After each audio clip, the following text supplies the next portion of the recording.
Welcome once again to the Rogers Kakasungura YouTube channel.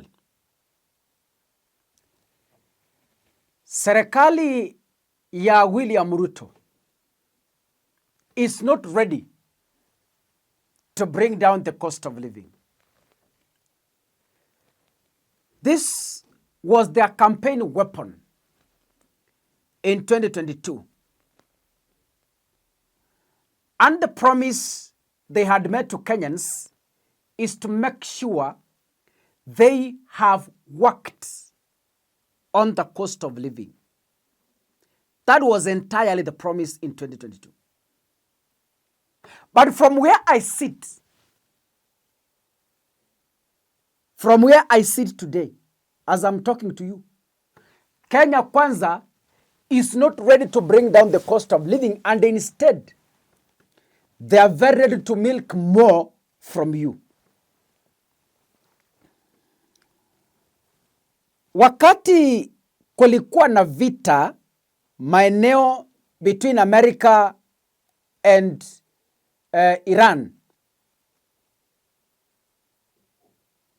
munakumbuka, overnight, immediately after it was announced kwamba America imewachilia missiles,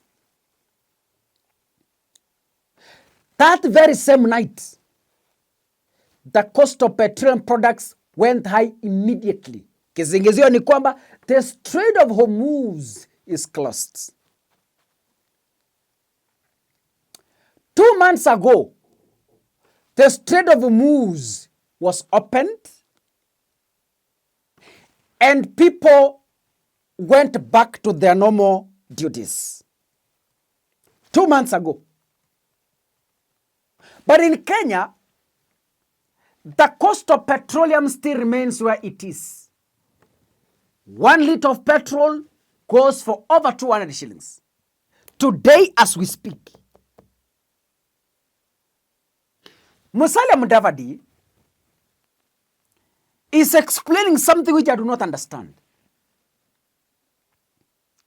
Kuna kitu Mudavadi anaeleza, na mimi kaka from where is it, sielewi huyu jamaa anazungumzia nini. Labda nataka munisaidie. Nataka niwachezee video ya Mudavadi ya dakika 5. Msikize vizuri kwa makini. Munisaidie kuelewa what message is Mudavadi trying to deliver from William Ruto's government to the people of the Republic of Kenya ahead of the 2027 general election. You assist me to understand. Then write your comment at the comment section. And this is Mudavadi's video clip. So, what are the challenges we face globally? And they are changing.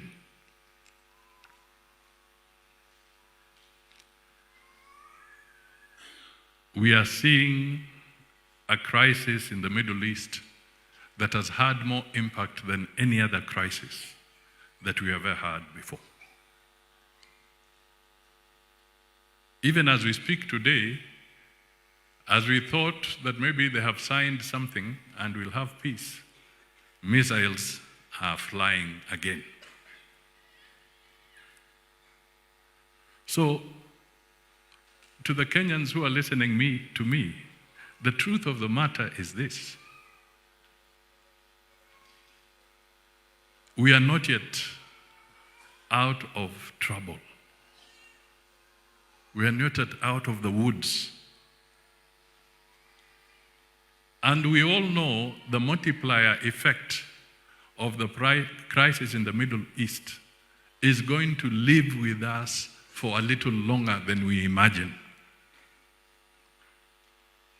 I'm also an economist, so I owe it to Kenyans for you to know that the impact of the Middle East crisis is going to live with us for much longer than we imagine.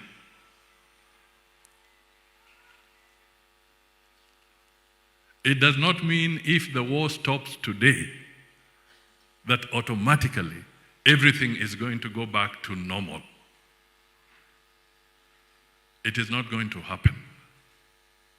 The pressure of the war, the impact has already filtered into the economies globally, and it is going to manifest itself in inflationary pressure.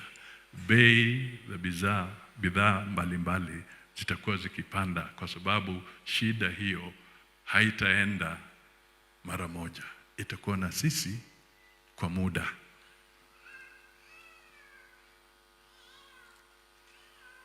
This is the truth. And the truth shall set you free. If I stood here as a politician, because I am, and I want to be applauded, I will stand here and I will tell you, kesho nitashusha bei ya petroli kutoka kwa shilingi 100 na kitu, itakuwa shilingi 50. Mtanipigia makofi, but I'll be lying.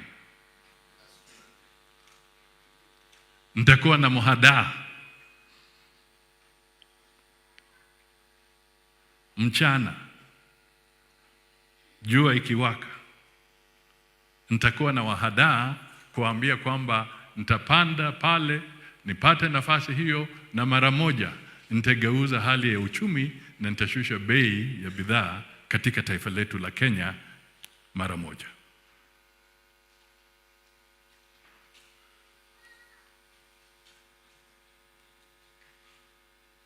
Ni vizuri nieleze haya.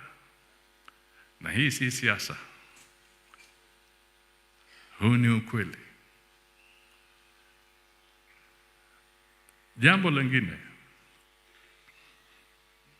ambalo ni la muhimu, which I think is also important, is that global institutions are also under threat. The United Nations is under threat. It's at its weakest. Other institutions are also going through a lot of difficulty. The African Union and others, the European Union. So the ability of the international community to coalesce together is also shaken, Vile Bishop was saying.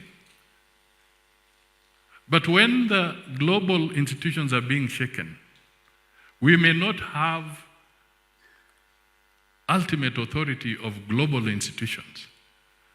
But as Kenyans, we have the ability to strengthen our own institutions.